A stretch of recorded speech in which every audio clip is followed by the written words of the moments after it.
What's up, you guys? Sean Ross Sapp. It is December 18th. It's the Wednesday Night War podcast brought to you by Fightful and FightfulSelect.com. FightfulSelect.com is our premium service. It gives you news, additional podcasts, Q&A shows, a little bit of everything. Today we broke the news of Killer Kross, which we will actually talk about briefly at the top of this show. We revealed that his deal with Impact is up. It will not be rolled over. I have a little bit more on that as revealed on FightfulSelect.com, but let's introduce our panel for tonight. Talking AEW is Mr. Warren Hayes. Warren, how you doing? I'm doing really well. What are you giggling about? What's that? Well, you're so they're smirking. Well, because I'm sort of looking at myself and I'm saying, you know what? I thought I was going to be in the holiday spirit, but I've been overtaken. Yeah. We are also joined by. Explain yourself. Well, you know, I like to bring out the big guns as we get closer to Why is your audio Christmas. still so good? Do you have the mic like underneath the No, gimmick? I don't. It's actually it's wonderful. This is I could wear this all night. I won't, but I could, and you'd still be able to hear me. Well, we've got NXT and AEW to talk about, but as I mentioned, Impact Wrestling and Killer Kross parted ways. If you want more Impact Wrestling coverage via podcast, FightfulSelect.com, the Weekender podcast, Steven Jensen does a great job. But Killer Kross had been trying to get out of this deal for over half a year, dating as far back as May. He last appeared in July. It would have been a real bad look, Warren, if Impact rolled over his deal just to do it. FightfulSelect.com. Also, we had the news, we thought exclusively. Impact secretly put it out on their website in a one-line thing, I guess, right before that. But we can exclusively report no compete clause in this deal. He's free and clear to go where he wants, Warren. Does this move surprise you? That they released him? No. I mean, this is something that Impact had to do. They are, Impact is in a weird position where they have to rebuild some. They have to get back some goodwill from the fans. I think that hanging on to Killer Kross just for the sake of hanging on to him and being petty about it, it wouldn't have been a good look moving forward. I think this is fantastic, and wherever he ends up, he is going to do extremely well because he just has all the tools to make it big wherever he ends up. Big dude, can work a variety of styles. Had someone, when I put big free agent hits the market, sarcastically say, oh, he's not a big free agent. Top 5 visited article on our site this week in a matter of 20, 30 minutes. Alex, any thoughts on Killer Kross kind of emerging into this market where he's going to have a lot of suitors? Yeah, I mean, he's definitely the kind of guy who could be of great use to somebody like AEW who needs Ring more... of Honor. Or Ring of Honor. I mean, I to be honest, Warren, I've kind of put them to bed in my mind. Like they're not a serious contender for anybody, or shouldn't be, until we figure out what the hell's going on with their management style. I had somebody say, "What do you think about a villain club featuring Marty Scurll, Luke Harper, and Killer Kross?" And I was like, "Ooh, yep." Ooh. Well, we are going to cover NXT first. Big happenings on that show. Alex Pawlowski had the pleasure of covering that. Alex, a Big Show sandwich by 2 title matches. Yeah, I mean, just to make sure I'm not looking too ridiculous when I'm talking about NXT, I'll take this off, and that's better. that's much better. You have the blur function on your Skype, so. There we go, right there. Okay, so no, this was a takeover, a mini takeover, basically. You have the NXT title, the NXT Women's title being defended, a huge grudge match between Priest and Killian Dane. Pete Dunne is in action. Io Shirai is in action. Like it's a major deal. They were trying to say, hey, come here on Wednesday nights. We're gonna give you the best in-ring product in the business. And in my mind, they did not disappoint. Well, it started off with Finn Balor, Adam Cole. This was very clearly in response to AEW and them wanting to get ahead of the show. And Jimmy put that out there on his Twitter, and a lot of people were like, no. The thing is, it very clearly is. And my problem isn't with them doing it. It's smart. They should do it. But I don't know why people are so dead set on denying that one responds to the other. They do it all the time. Yeah. I mean, it's a direct, they're in direct competition. I mean, this is a lot of people want to do it's a overall WWE versus AEW. And I mean, kind of, we'll see if it gets to that point, but right now it's directly across on a different network, a major cable network, as well as TNT, as USA, and they're doing NXT, which has years of buildup behind it. So people who are invested in these characters, who've been watching NXT for years, they're going to tune in. And then your job, AEW, is to try and siphon off some of that audience. Yes. And there are also a bunch of people who say, screw everything, WWE. I'm going to watch AEW, trying to screw with WWE's business. And, speaking as a guy who covers Mondays and Fridays on WWE, like main roster programming, and has no love for that crap, I can understand why they feel that way. But to me, NXT is a completely different animal. And they're trying to say, listen, Wednesday nights, come here, look at the stuff we're going to give you, and you're not going to stray back to, 4 goth gimmicks in a night.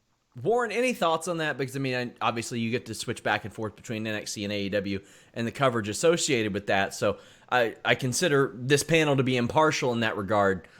Ideally, we would all like for NXT and AEW to do crazy monster numbers because that's good for us. But sure. Hey, if one did 10 million and the other did 100,000, I'm not going to be mad about that either.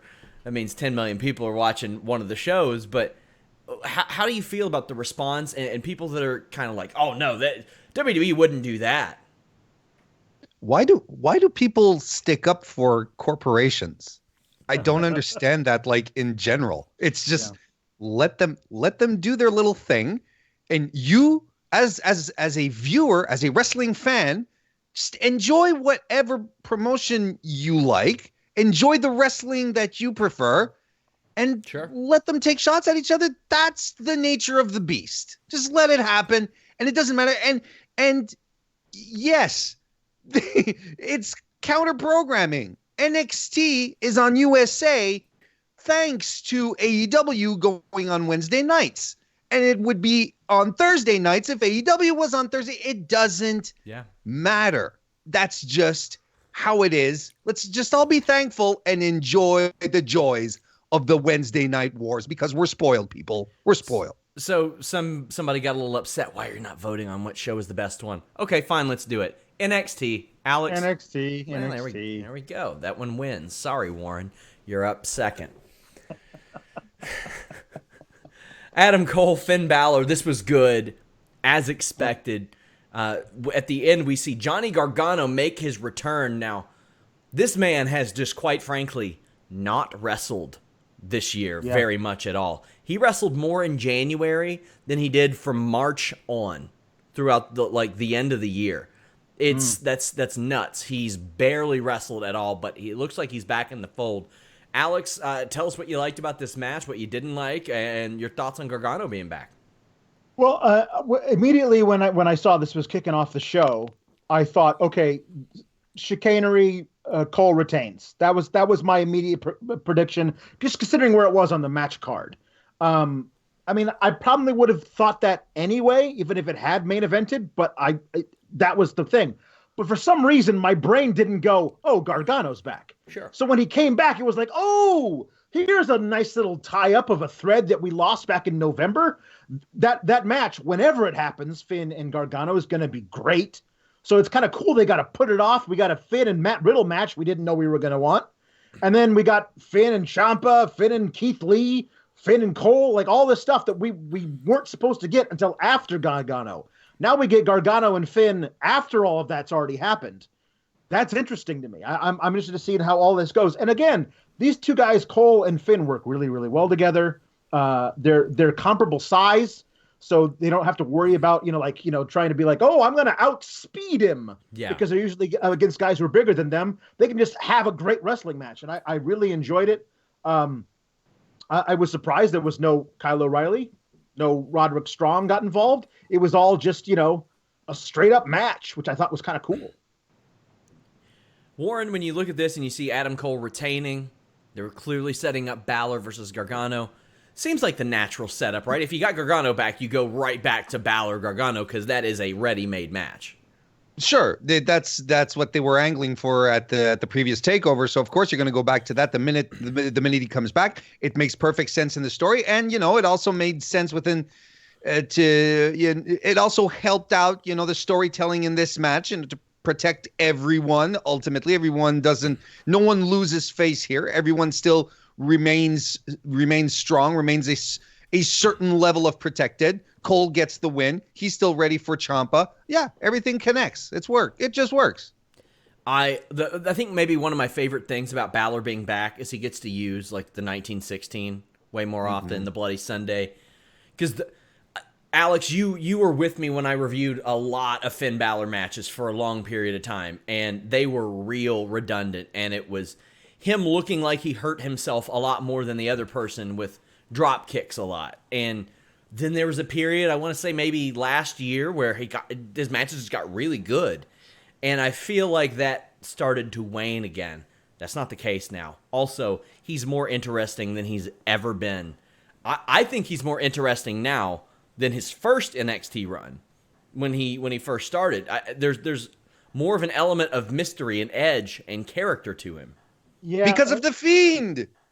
Well, I mean, Sure. We can certainly, blame it on him canonically, but I mean, the actual answer is that Finn has a lot more fun playing the bad guy. Like, I mean, as an actor, a stage actor for years, who cut my teeth doing a lot of Shakespeare plays, the dirty little secret is that the villains are always way more fun to play. Yeah. Like, so it's just like because the good guys are all just, man, I'm gonna do it for honor, and it's like, that's not fun. It's cool to put two kids in the tower and then have them assassinated just to get back at your brother.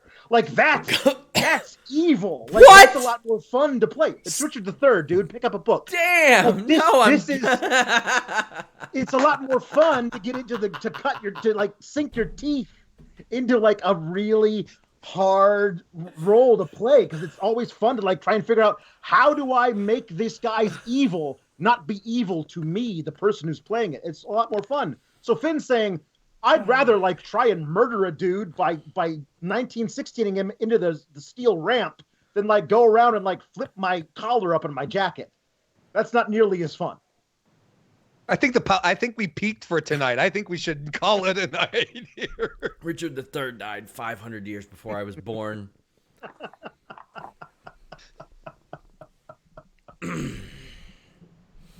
Anyway, Damian Priest, Killian Dane.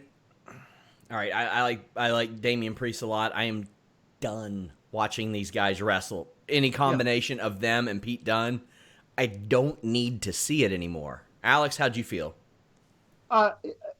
It was interesting because Damian Priest has always had the top. He's always been, wrestling from on top, basically, being the guy who's bigger, gets to throw people around, always gets to play high status in all these matches. Now they're giving him these rib injuries. By the way, if you bruised or cracked a rib a month ago and still you're out here and it's really, really bad, you didn't bruise or crack a rib. You need to get some surgery. Yes. So I think it's interesting that they're still playing that up and allowing him to play from underneath. And that's a different kind of Priest than we've seen. This is the closest he's been to a straight up baby face. Getting cheers for hitting the reckoning on Killian Dane. That all makes sense. All of Dane's offense, trying to hit, all of it is perfectly cromulent professional wrestling. It's fine. I agree with you. I'm kind of done watching these guys wrestle over and over again, but I'm glad the blow-off happened. I'm glad it made sense. Storytelling was solid. The right guy won. Now each guy can move on to the next thing, hopefully. Also, they rarely use surgery to treat broken ribs. Or whatever. Read a book. Yeah, sorry. Owned! Oh. Someone just got bodied! Cry about it. Yeah. I missed that class in my pre-med. Yeah, I'm just so done with these guys. Okay, we've seen 100 matches. everybody's getting in on some Dusty Rhodes action. Jesus Christ, man. NWA announces Hard Times, which Cody seemed to advocate. And Jimmy asked me, like, what do you think Cody thinks of all this on the show? I said, I'm pretty sure he doesn't mind it at all because he's never seemed like the kind of guy that feels like he owns the legacy of his father or anything like that. But it was announced, the Dusty Rhodes Tag Classic coming back in February. Warren, Dusty Rhodes Tag Classic coming back. It seems like a no-brainer to just bring this back. It's something that they can promote, fill up time, do a lot of things with, set up programs with, all that. And it's fun. Who doesn't like a tournament in wrestling? I'm a big fan of wrestling tournaments, so it's always fun, and we always end up with some great matches. I argue that last year's Dusty Classic was a little bit of or this year's, I should say, was a little more anticlimactic because it ended up being Ricochet and Aleister Black winning, and then the War Raiders won, and then like a month later they were called up. It wasn't quite as exciting as when AOP won, for instance. Or there's a good history behind it. I'm glad it's back. I'll be interested to see what kind of teams they fill up the tournament with. But God, it just better not be the Forgotten Sons. That's all I'm going to say. Oh, they're going to be in it, Alex. They're going to be in it. Oh, yeah, Alex, your thoughts on the Dusty Rhodes Tag Classic coming back? I'm super into it. Like I love the idea of the interesting pairings. Like we know who's gonna be in it as far as the tag division. Mm-hmm. Forgotten Sons are gonna win more matches than they should. like it's stuff like that. But like I'm interested in seeing like who they pair up Angel Garza with if it's not gonna be his cousin coming slumming it in NXT or something. You know, like there's a lot of fun stuff they could do. The Dusty Tag Tournament always has fire ass matches somewhere in the middle, like in the semifinals. Two teams you're like, I honestly don't know what's going to happen. And they just go out and kill each other for like 14 minutes. I can't wait for those matches. They're going to be great. I hope it's a 16-team tournament instead of an 8-team tournament, but I could see that them doing 8 just because, they assume that go ahead. The other thing is that they're on TV now trying to like fill 2 hours for exactly. If you do a 16-team tournament, you can play it out over a couple of months, and you can do one semifinal match per week for a month, and like really get us into it, like build it up, like show these guys interacting backstage. You can do this, take a page from the main roster stuff, have a singles match between one member of each team that like kind of builds the anticipation, make these guys hate each other. Let us see it. Let us get invested so that we pick teams we want to see win, like actually, as opposed to just like, hey, there's this stuff that's going on. Like make it an event. Yeah. And I mean, we've seen some really interesting combos in the past, like Kota Ibushi and TJ Perkins. Like who would have thought that would have been one of the combinations that we saw? But yeah, I think the more matches, if you've got 15 matches to promote, that goes a long way when it comes to stakes, in my opinion.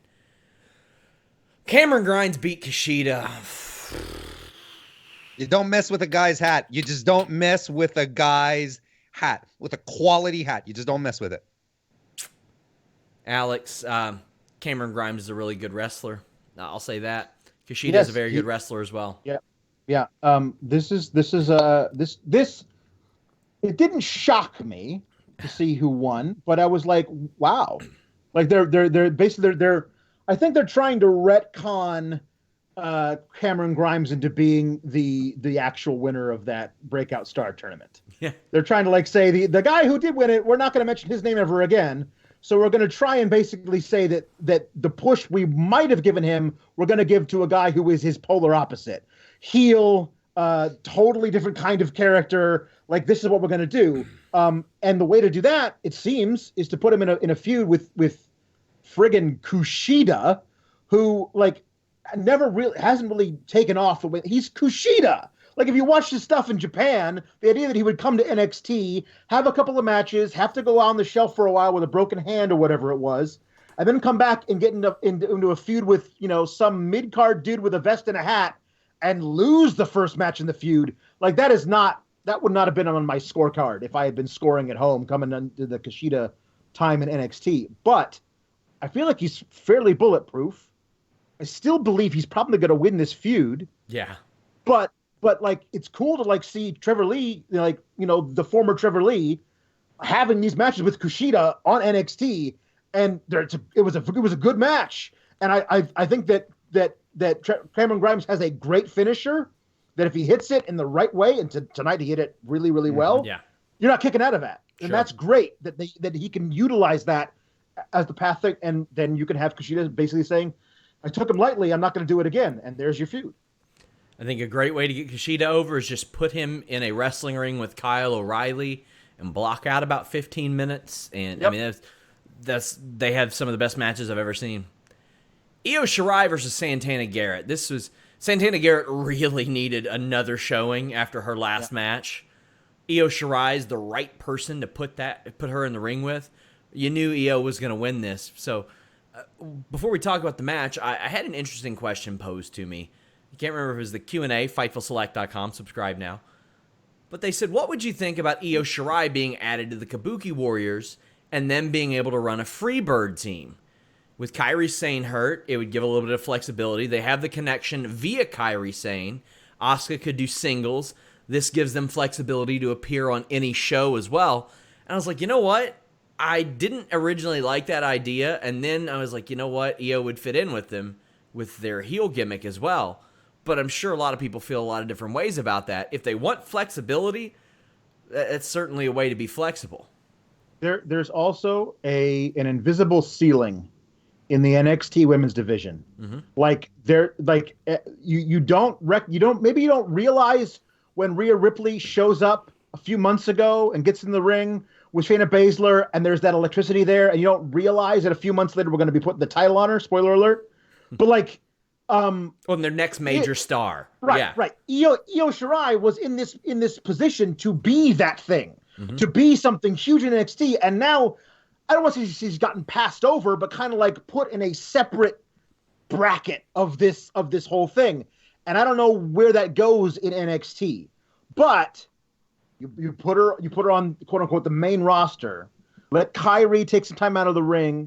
Io can fit in perfectly with that tandem, and now there's a trio. You have a female heel international New Day that can just run roughshod in singles and in tags. I think it's a fantastic idea, which means they're not going to do it. Warren, it's something I also brought up on Listen You Boy.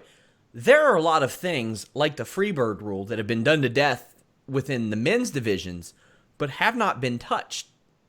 There's a whole lot of tropes that if you do it from a women's perspective, it's not a trope because it just hasn't been done before. And they've got plenty of those. Sure, it would feel fresh. I was thinking exactly about that. There'd be that element of like, oh, we just haven't seen this before, so that would make it instantly interesting. I would like that dynamic. SJW comment incoming. The only issue I would have with that is just like this very, very low key racist vision of putting all the Japanese women together because they're Japanese. It's like when people start comparing Angel Garza. Oh, he's what they wanted Alberto Del Rio to be. Just because they're Hispanic. Yeah. At some point, these connections, I understand where the connections are from, but Angel Garza could also be the Finn Balor that they wanted on main roster too. There's a lot of things that you could connect as well, but I get it. Like, it'd be fantastic. They're all kicking ass as vicious, evil, international Japanese women who scream in their language promos that we don't understand, and we can only imagine the vile crap that they're spewing. That's fine. But, there's also that little part of it which kind of turns me off as well. Power in numbers wouldn't hurt them either as a heel faction. Sure. Because, they already got power in numbers usually when it's 2-on-1, but now they got like Charlotte and Becky Lynch both coming after them. So it would make a lot of sense in that regard. Alex, any thoughts on the match in particular?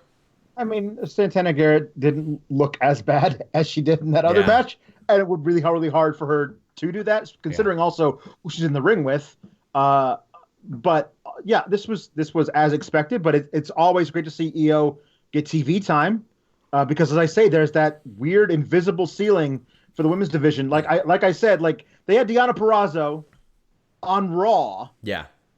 facing Asuka in a great banger, and if she got called up to SmackDown on Friday, she'd immediately be the third best woman on that roster on Friday. She can't get on TV on Wednesdays. Like the NXT Women's Division is ridiculously deep, and I honestly feel like there's so many women there who can't get quite past 3/4 of the way to the title that if you put them on either Raw or SmackDown, immediately they're vaulting over a lot of women on those shows. So I won't rant about the brand split here, but I will say somebody brought up a very good point.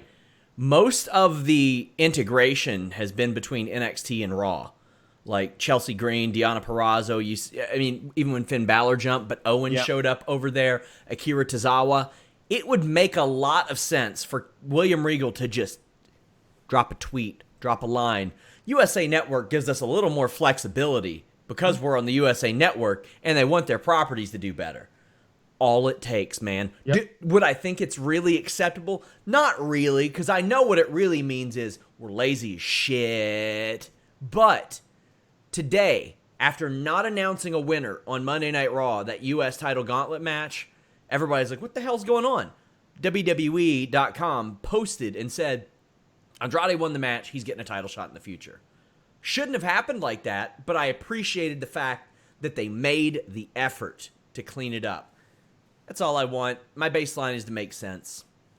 Well, Pete Dunne defeated Travis Banks. It really seems like Travis Banks is getting a little bit of a push about him, at least appearing in NXT, to the point to where I halfway thought he might win this match initially, but Pete Dunne's still getting that. What'd you think about this, Alex? I like Travis Banks. I've liked him, since the beginning days of NXT UK, and I think he's certainly the type of guy that could get a little bit of a push, especially leading up to their a Worlds Collide night. I think that you look for him to continue to get these little showcases on Wednesdays, and then in that Worlds Collide night, pick up a surprising victory over somebody who everybody thinks should beat him, like something like beat Damian Priest. Mm-hmm. Like it'd be kind of like one of those kind of a things, and then we're like, okay, great, we did that. Now everybody's gonna tune in and watch that show on Thursdays on Tape Delay, right? And they're not, and it's a weird deal. Like this whole Worlds Collide thing, it doesn't have the same feel. Like what made the ones before work so well is because you had guys who were like not only underutilized, just non-utilized on Raw and SmackDown and 205 Live. They got to come over and have matches, integrate in that way. Yeah. Like Luke Harper's match with Donovan Dijak was just like off the charts good. And that was when everyone was like, Luke Harper's amazing. He was like, yeah, I am amazing. I'd like to go be amazing somewhere else. And it took them a year to like realize that and let him go. But like the Worlds Collide thing is hard for me to get behind because I feel like there's not enough integration of the UK product into NXT for me to like recognize who those people are. Especially since they were all on the same team Survivor Series weekend. Yeah. It seems kind of cheap. We see Dakota Kai interview. Sure. Next week, North American Championship match, as well as a tag team match between Lio Rush and Keith Lee, and Damian Priest and Tony Nese is announced for next week's show. Sure. I'm okay with that, but we will not be here next Wednesday. No, it'll be something fun to watch on the network the next day because it's Christmas night. Well, then it happens. NXT Women's Championship, the 415-day reign of Shayna Baszler, comes to an end. I cannot put over enough how well WWE has just fired on all cylinders with Rhea Ripley. Becky Lynch shows up on NXT, and quite honestly, you can't have Rhea beat Becky Lynch. You just can't. But she didn't not beat Becky Lynch. Becky Lynch didn't beat her, and I'm cool with that. A couple nights later, she is on SmackDown, and not only does she beat Charlotte Flair, but she beats her with one of the most creative finishes so good that I have seen in ages. Saturday night, she ends up beating submitting or pinning Shayna Baszler. Amazing. The next night, she comes right back and wins Survivor Series. And she has just had a rocket ship strapped to her ever since. And it's the right thing. She got hot, and they went with her, and they went with her here. This was a very dramatic match, Alex. Rhea Ripley is your new NXT Women's Champion. Yeah, I love Rhea Ripley. I make no bones about it. I think she's fantastic. Again, I can't believe it's ridiculous to me how young she is, and how she has if she wants it, she has a career like she has like 11 years before she's as old as Charlotte. Like think of that entire career. Only if she wrestles till she's like 34, then she's gone. Like and she could wrestle beyond that for all we know. Like, it's amazing to me they're saying, okay, you're young, but we're not going to hold you back because you're young. We're not going to make you pay your dues here in the company. We're doing the right thing. Everyone loves you. You've gotten over to a tremendous degree. We're gonna do this. We're gonna push you here. And also, like, this is, again, she's usually somebody who can throw her weight around in a match. Be the dominant one. Even if she's wrestling somebody who's very good, she still is able to, like, basically be in charge. And not in this one. Not with Shayna Baszler, who's knows how to work limbs and all that kind of stuff. She's got two of her little foot soldiers on the outside messing up things. Like, everything is stacked against Rhea Ripley, but it doesn't feel like the trope of how will Rhea Ripley overcome the odds. It doesn't feel like that at all because of the way she is present throughout this. Until everything that changes within the match, you actually watch her make decisions, change strategies, and do a different thing. She's preternaturally gifted as a performer in the ring. I'm very excited to see where her career goes. There's a moment in the match that I loved so much. They do the old thing of, like, you're in a sleeper hold.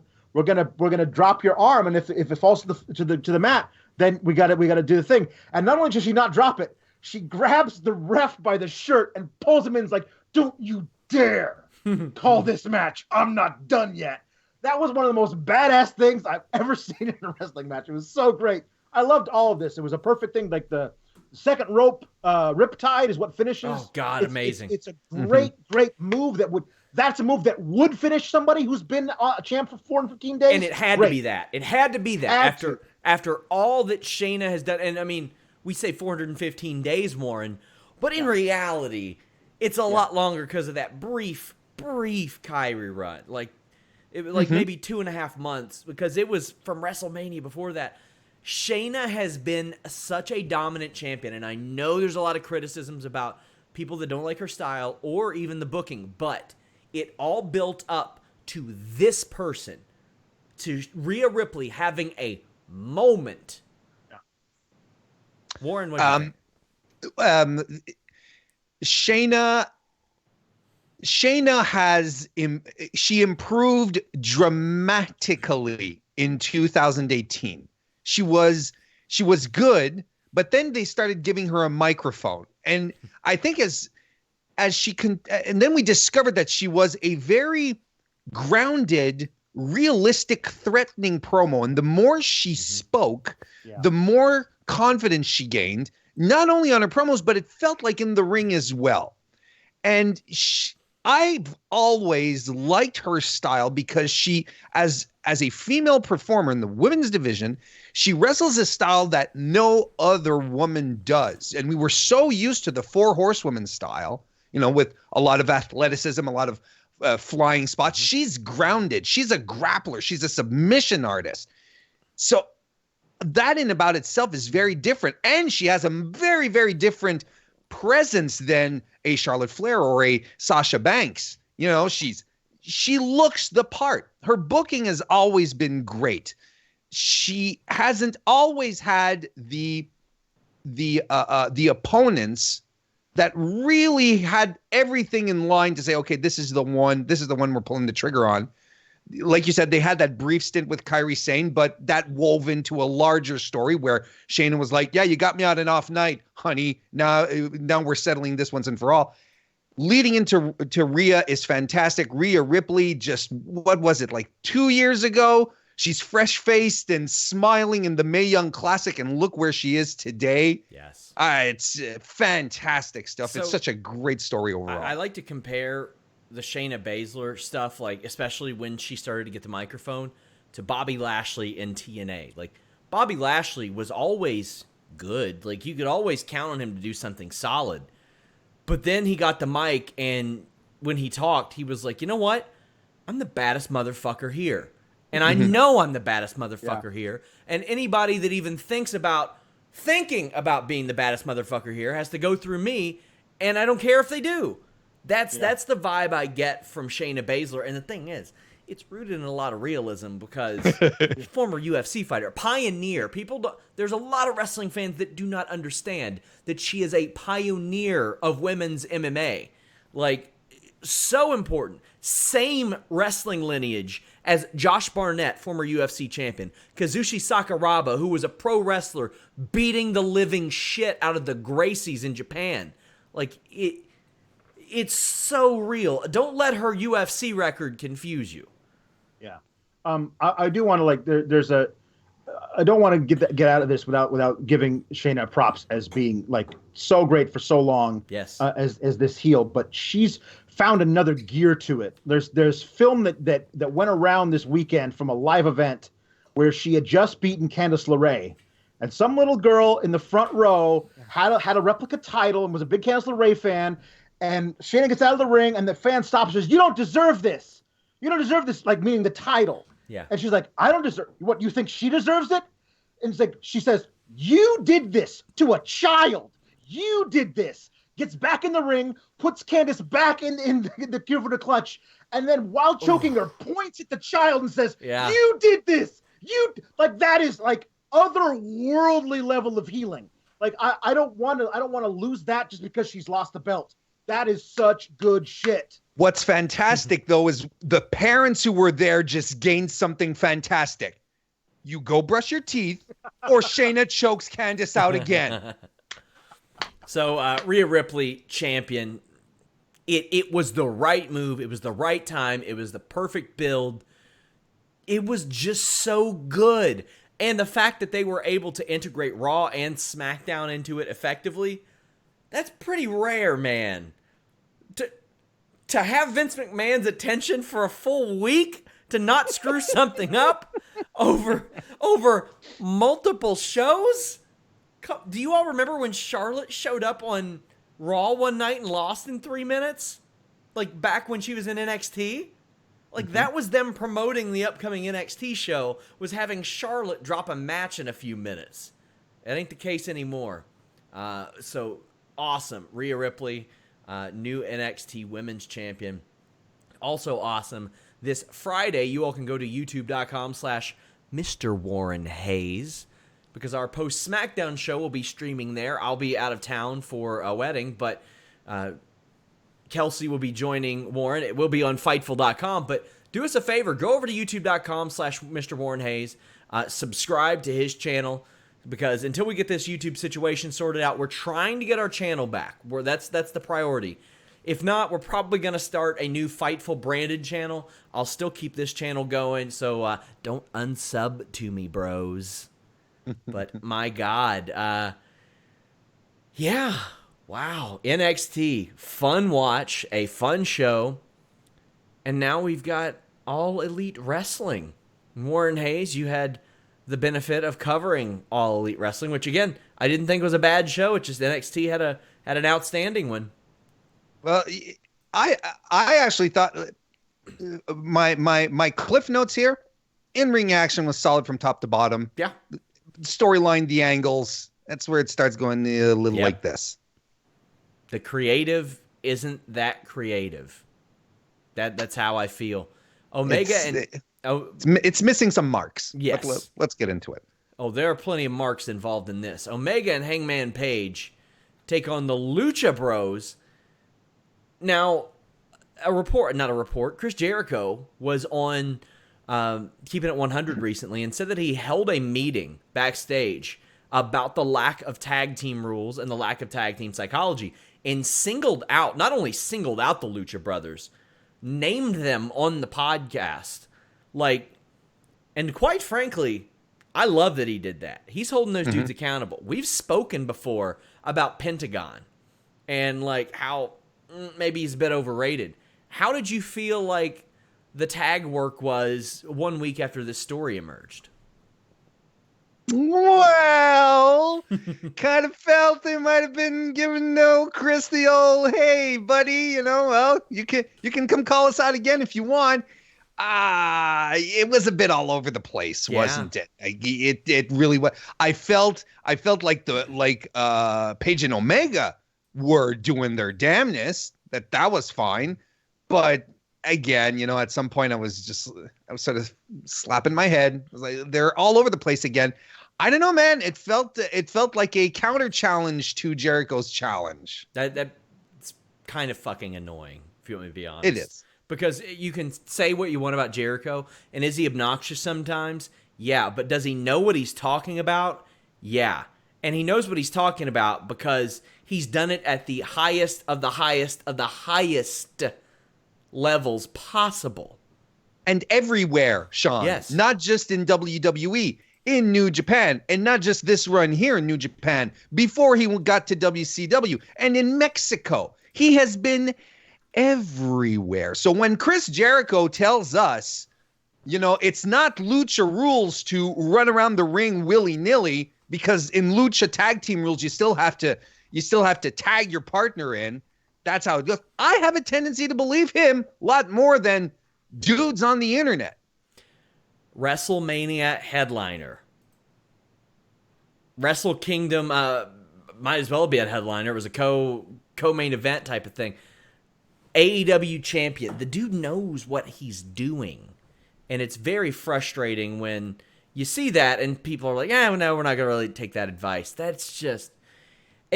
I've made my feelings about Pentagon's work pretty known. It's hit or miss at best. At best. Meanwhile, Omega and Phoenix, two of the greatest workers in the world, and Hangman Page will get there. I thought that really last December he was really rounding it out. And I don't think that the time off did him any favors, because I feel like last year, Final Battle, that's when it all came together. I think it was him and Jeff Cobb, and it's like, whoa, okay, couple of main eventers if it goes this way. But Lucha Brothers end up winning. After the match, Page and Omega start shoving each other, and then Pac is on the screen. He opens up the door, and Michael Nakazawa's in there, and the image of Pac going, shh, will be used very often. He does not get enough credit, Alex, for his facial expressions. Pac is so good at that. He's so great. I love that guy so much. Also, he doesn't get enough cover for this. He's one of the best sellers in the world. Like, hey, I want to say this. There was a match on AEW Dark that featured Orange Cassidy, if I'm not mistaken, for the first time, like actually doing stuff full speed, like really full speed in AEW. Hands out of pockets, yes. Yeah. Why is that on Dark and not on the actual show? Like, because everyone's interested in this guy, Orange Cassidy, and like it feels like you put whatever. But he does a tornado DDT, spinning DDT to Pac, who like sells it up, like bridges up and like cricks his back like he's just been paralyzed. He's so good at that kind of stuff. He's so good at all the little things on top of being an incredibly athletic and brilliant performer. Like you could slough off on all the other little stuff because you could just rest on your laurels as being so athletic that you could do flippy dippies. But he says, no, I'm going to do a little stuff too because that's fun for me. So Omega hits the bricks backstage and gets attacked by Lucha Brothers, but Hangman makes the save. Then they start looking for Nakazawa and Pac. Then, or go ahead, Warren. No, I just wanted to say that clearly, I think we found a connection here. Pac, I think, is Krampus. I think it's confirmed. Makes a man disappear during the holidays. Yeah, he looks the part too. Yeah. Cody and Darby Allin defeated Butcher and The Blade. I did find it curious, back-to-back tag matches. That's usually a no-go.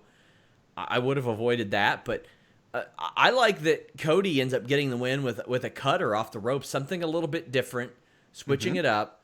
Cody is still one of the most over people in this company, so I don't think he needs to be losing all the time.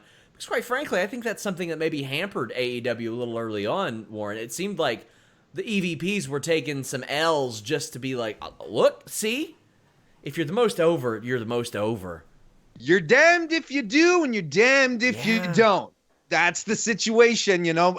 I honestly think that none of the EVPs have lost any luster because they decided to hand over a few wins to other people. They really haven't. Cody is over like crazy. The Bucks still are. Everyone still loves Kenny Omega, so it's fine. I like the idea of he and Darby Allin being in a team here tonight.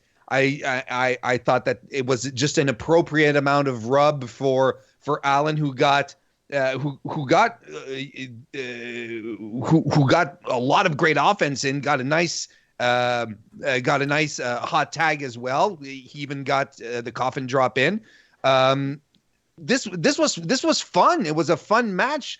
And there, as opposed to the first match where we felt that the tag team rules were all over the place, here there was a really nice moment where Allin hits a code red and he covers, I think it's the Blade, but the Butcher, whoever, is the legal man and is on the apron, and the referee's like, can't call it. So, and Allen's like, God damn it. So, there was a bit of that continuity here as well, which I really liked. And they've established as well that no Lucha brother would ever allow a ref to do that.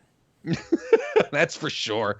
And I think they established here as well that now Cody and Darby are going to have another match on the January 1st show because of the fact that they won tonight as a team. Now they're going to try and tear each other apart. So that's good. Hopefully it doesn't go to a 20-minute time limit draw this time.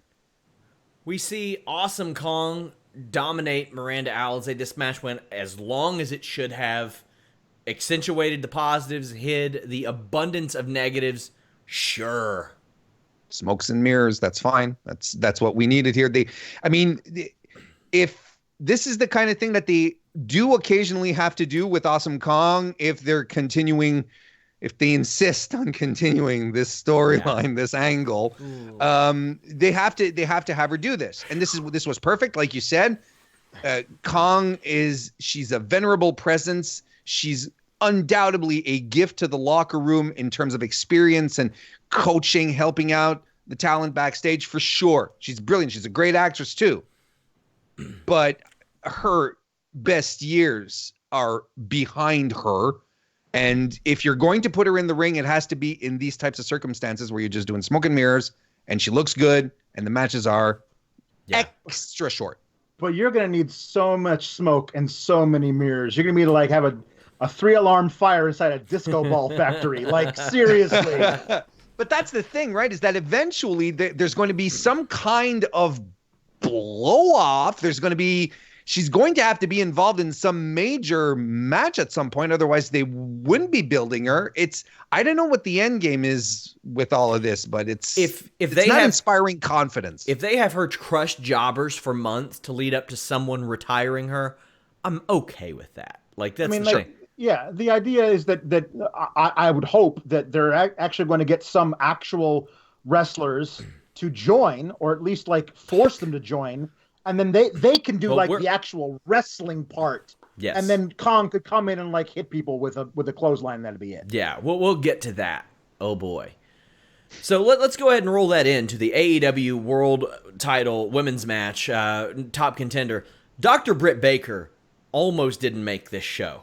She was having airplane troubles for quite a bit. I don't know if you guys saw that. Stuck in Orlando for a while. I think she finally made it at like 4:45 or 5 p.m. and got there and was able to get to the show.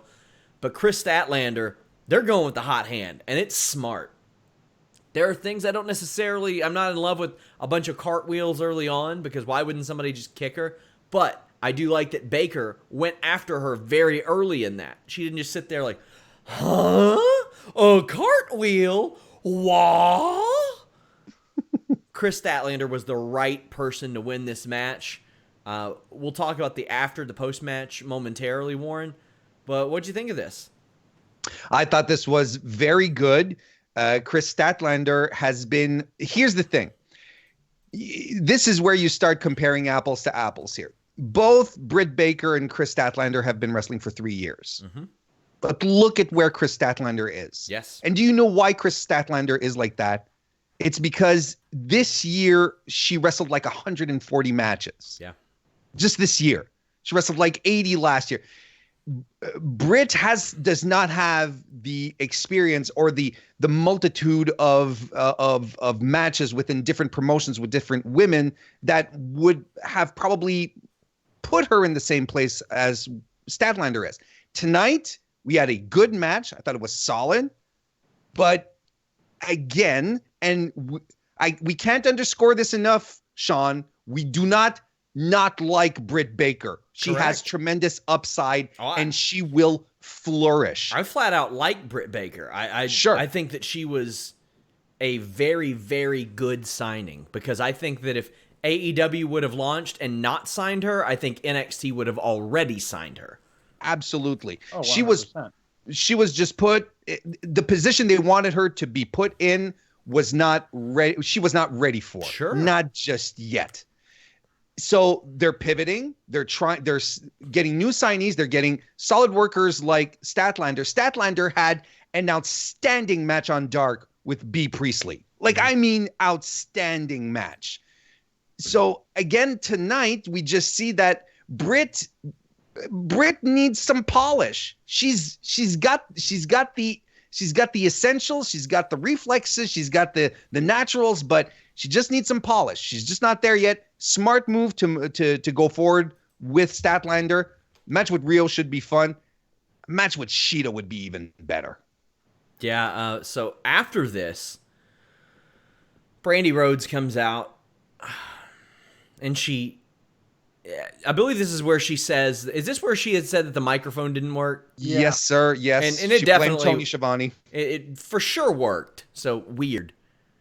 But she asks Chris Statlander to join the Nightmare Collective. And Sadie Gibbs ends up having to come out and help her, but this angle ain't good. And not only is this angle not good, there are 3 concurrent join so-and-so angles, gimmicks, whatever, on AEW TV this week. And I had some people trying to play semantics. Well, actually, Chris Jericho isn't genuine. I don't give a shit. He is saying, Jon Moxley, join Inner Circle. Meanwhile, we have Brandy Rhodes coming out every week. Join the Nightmare Collective. Meanwhile, we're lucky if we get through 20 minutes without some subliminal join the Dark Order thing. And I just know when I get on Twitter, there's going to be somebody that says, oh, well, the Dark Order didn't want anybody to join this week. Well, there aren't an awful lot of fucking billboards about it. And that's not to say also, not only do I have the 3 different join things, but you also have the Butcher and the Blade and the Bunny are their own little goth thing. Darby Allin is a goth thing unto himself. It's just all this stuff all over. There's all these Venn diagrams between these acts that are just one single concurrent circle. It doesn't. Yeah. It's like, do you remember when there were so many goofy ass? Now some of these are goofy ass gimmicks. Do you remember when there were so many goofy ass gimmicks in 95, 94? Yeah.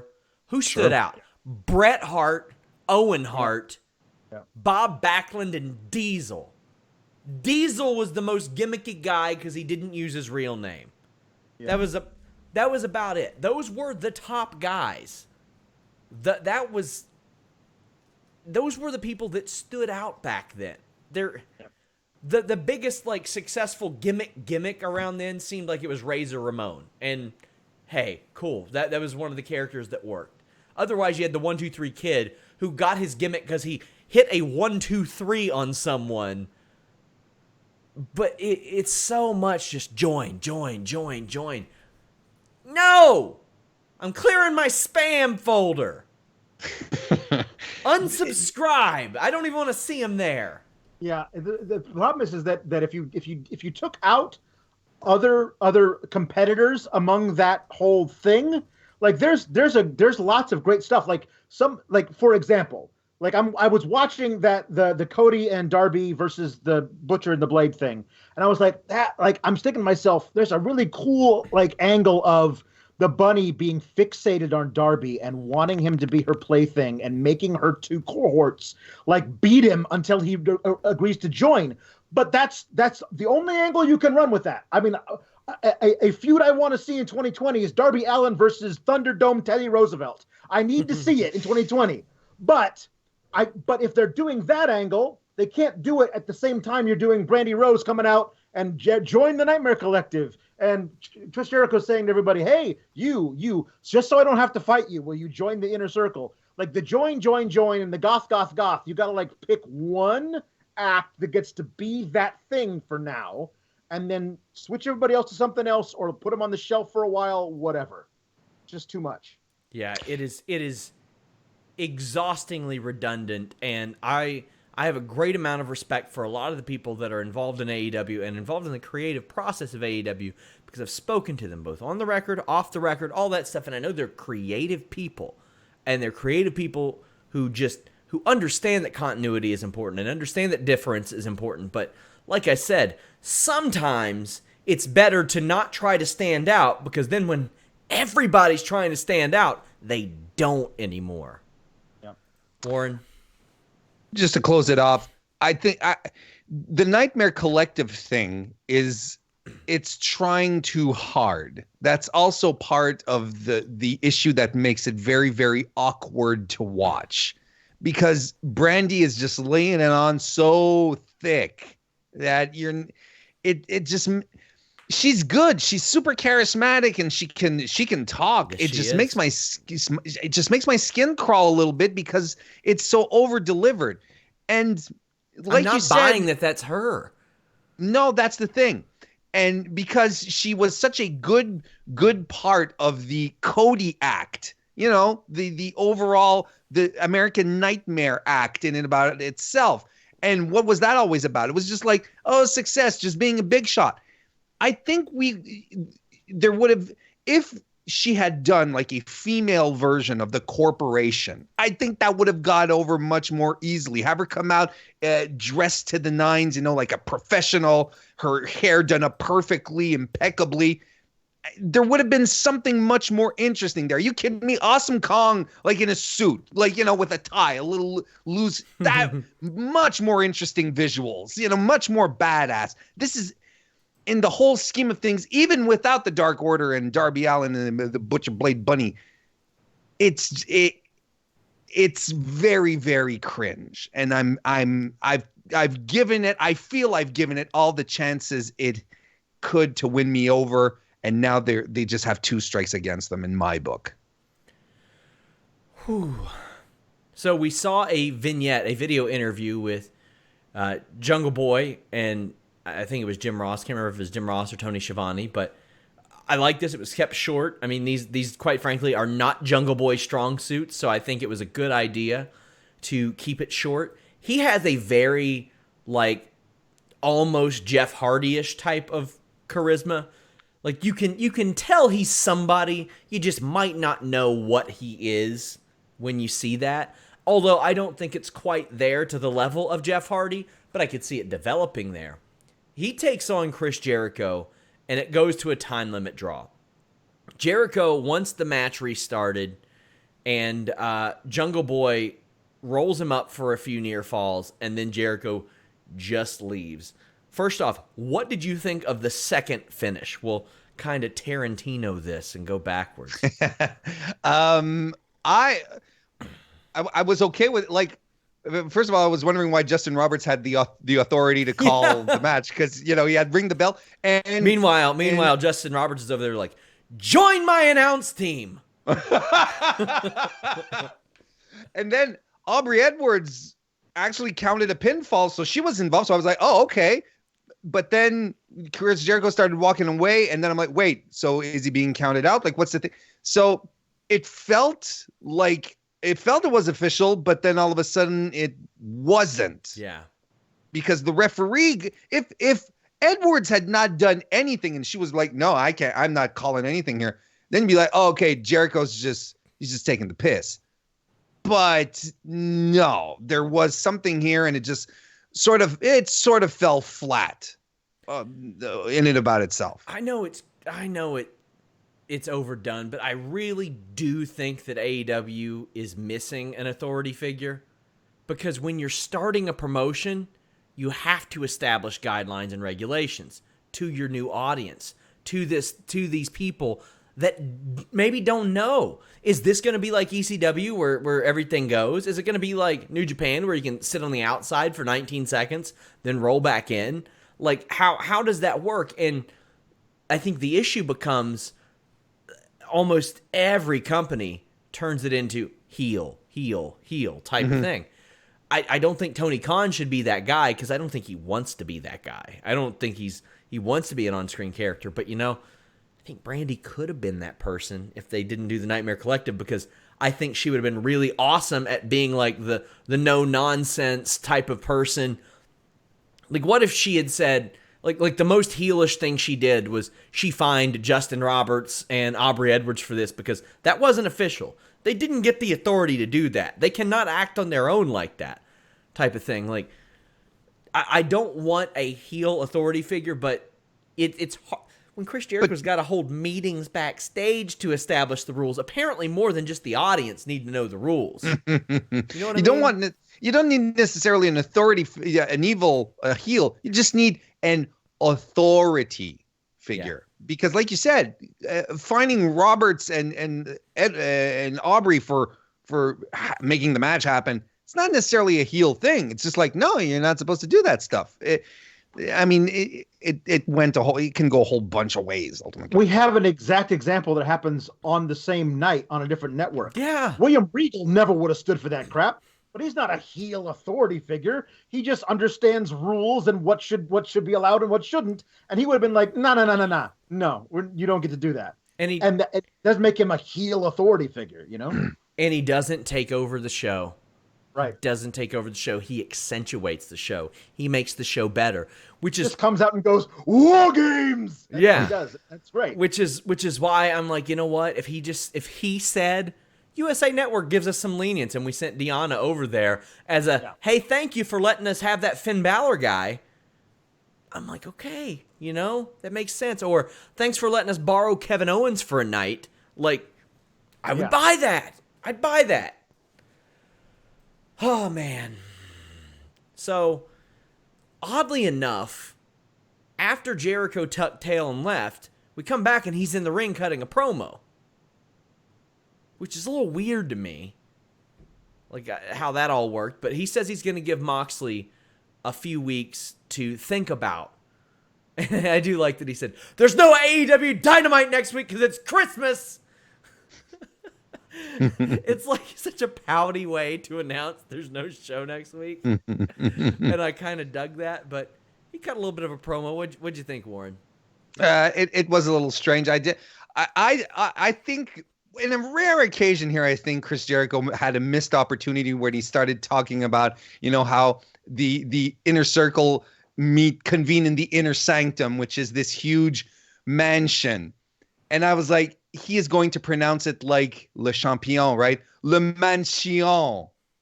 And he didn't. And a little bit of me lost faith in Chris Jericho at that point, because I thought it was a missed opportunity. But you know what? Look, the promo was a little weird, but the match in and about itself helped to get Jungle Boy over.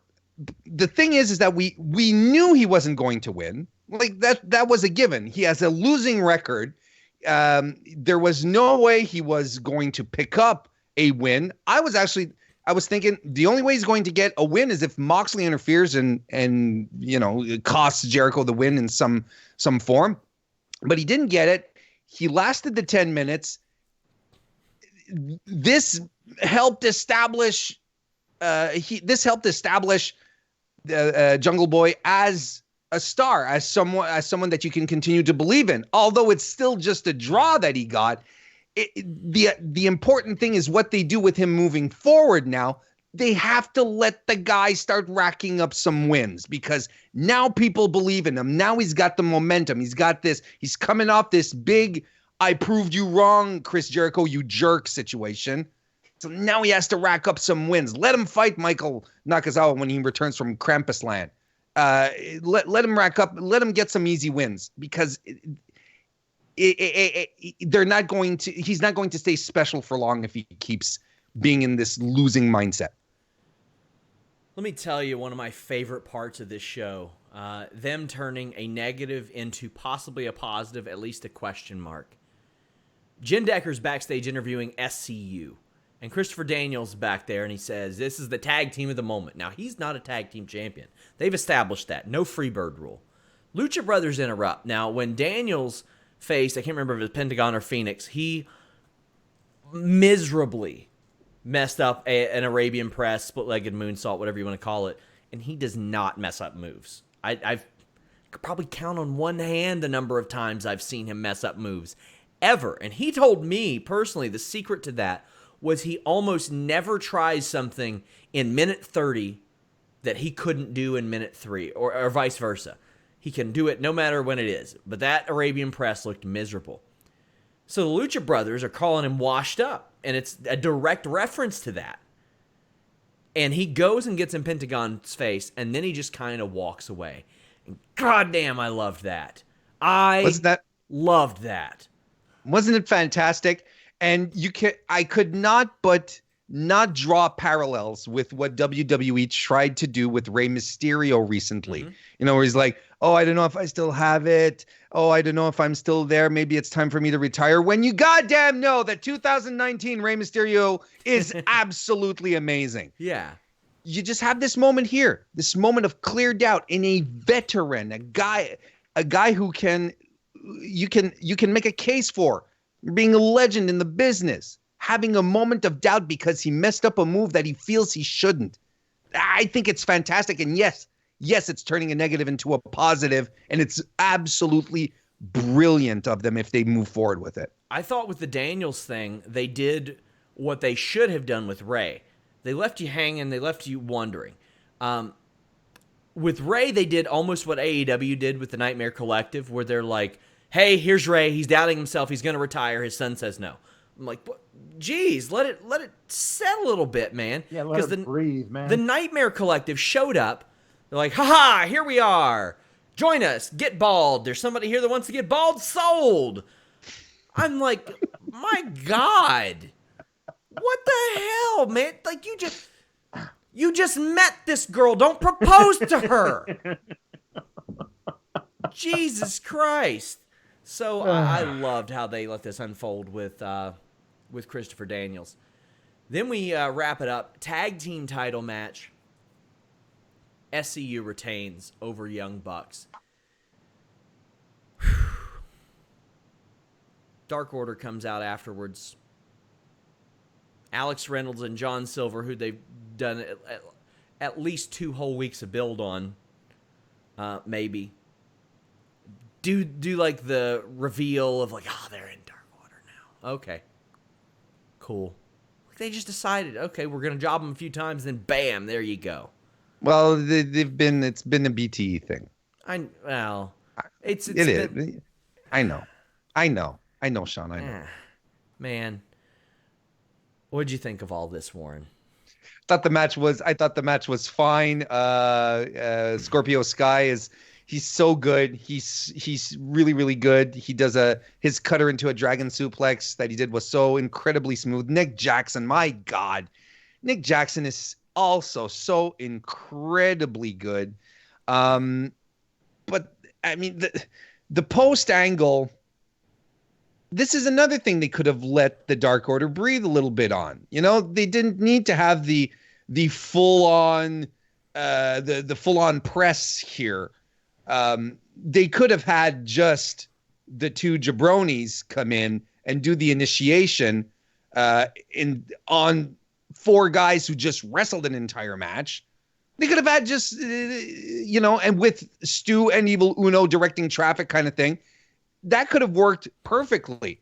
But then what I felt was really too much, although I understand the logic of it, is everyone else coming out to help them. And Kenny Omega coming out, and Cody and Dustin. But these are all people who are involved in other storylines now. So are they involved in this as well? Is this another storyline that the Elite are a part of?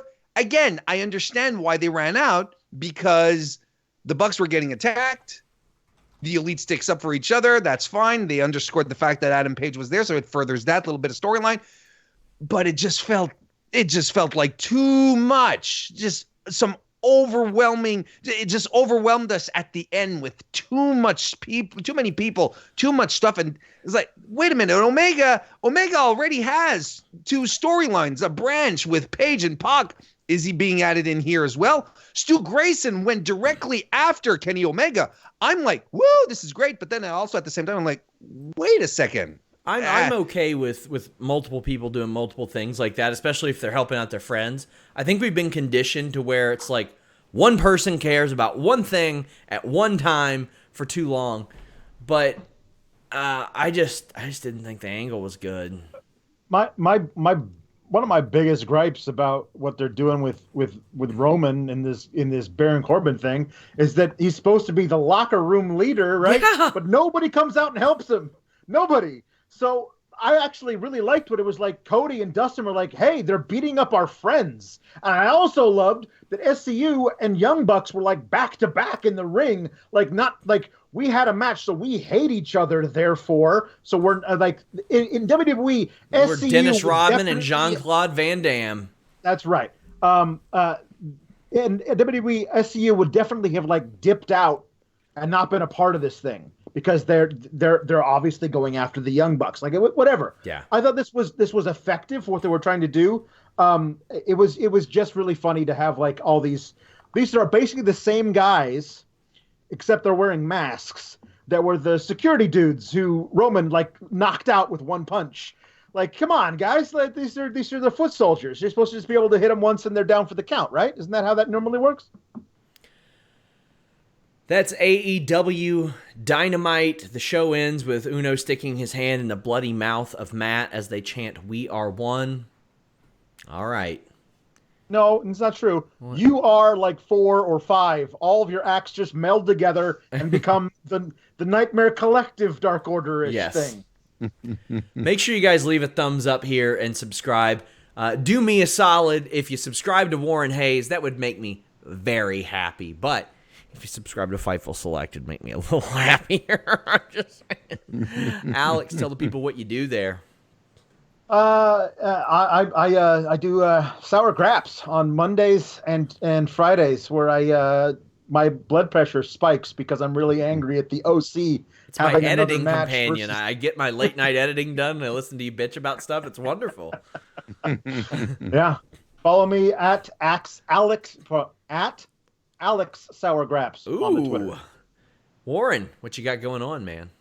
I'm back. I'm actually going to be on youtube.com/Mr. Warren Hayes tomorrow evening for my weekly show, non-Fightful related. But then on Friday, the post SmackDown show, as Sean said, is going to be on my channel. So subscribe, join us. I'm going to have Kelsey. She was on the show a couple of weeks ago. We're thrilled to have her back. It's going to be exciting. And follow me on Twitter at Mr. Warren Hayes. Subscribers of Select, keep your eyes out. The collector's edition of Listen Ya Boy, which is set to air on Christmas, will air early on Fightful Select, as will the show that I'm filming with Denise tomorrow, actually.